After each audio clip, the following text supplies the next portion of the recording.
और अब हम बात उस करप्शन की करेंगे जो पैसों का नहीं है, आचरण का है, वाणी का है।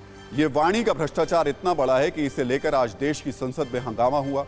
लोकसभा में कांग्रेस के नेता अधीर रंजन चौधरी ने राष्ट्रपति के लिए एक ऐसे शब्द का प्रयोग किया जिससे हंगामा हुआ।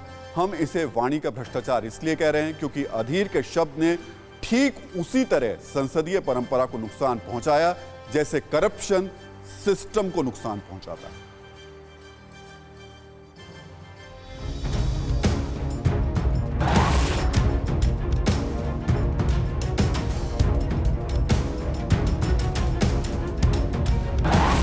संसद में ऐसी तस्वीरें बहुत कम दिखती हैं जब सत्ता पक्ष के हाथ में पोस्टर हो।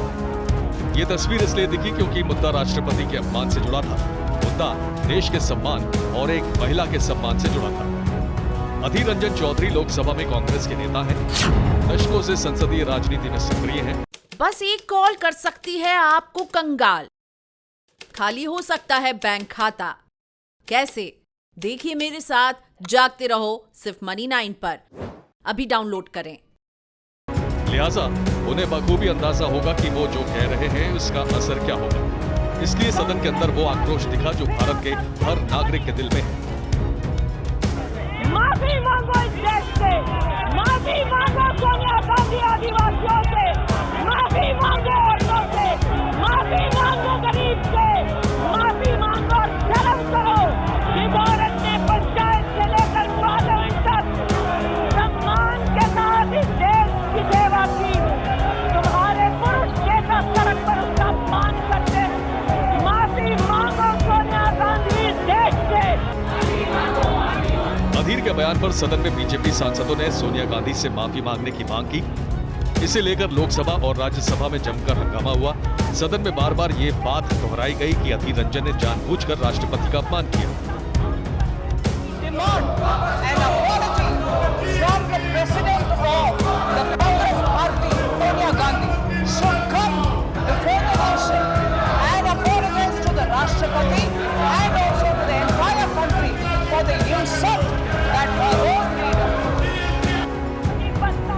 अधीर रंजन के बयान से नाराजगी इतनी थी कि सदन की कार्यवाही स्थगित होने के बाद भी विवाद नहीं थमा।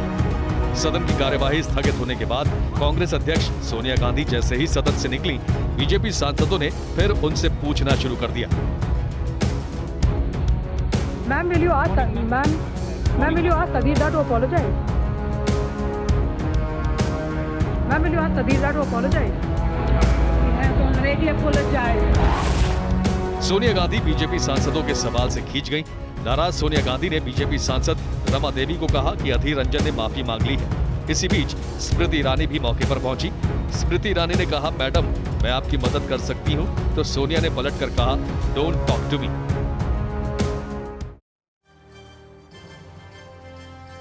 तो अधीर रंजन चौधरी ने राष्ट्रपति के लिए जिस शब्द का इस्तेमाल किया वो संसदीय परंपरा की गरिमा के खिलाफ है। राष्ट्रपति हमारे देश के प्रमुख हैं। ऐसे वक्त में जब एक आदिवासी महिला के राष्ट्रपति बनने से भारतीय लोकतंत्र की तारीफ पूरी दुनिया में हो रही है, उस वक्त अधीर रंजन चौधरी का बयान संसदीय परंपरा में आस्था रखने वालों को बेहद नाराज करेगा, ये तय था। अधीर रंजन चौधरी जैसे दिग्गज नेता ऐसे आचरण की उनसे बिल्कुल उम्मीद नहीं की जा सकती और ऐसे में जब ये चीजें हुई तो हंगामा तय था। वैसे यहां हम आपको बताना चाहेंगे कि अधीर पहले भी विवादों में रहे हैं। आपको हम इस विवाद के बाद अधीर का एक बयान भी सुना देते हैं। प्रदर्शन भी हो रहा है कि आपने राष्ट्रपति के नहीं देश से माफी मांगने के लिए बीजेपी मांग कर रही है कि आप एक लफ्ज निकल चुके चूक से मैं कल पत्रकार कह रहे थे कि भाई ये एक बार चूक हुई है।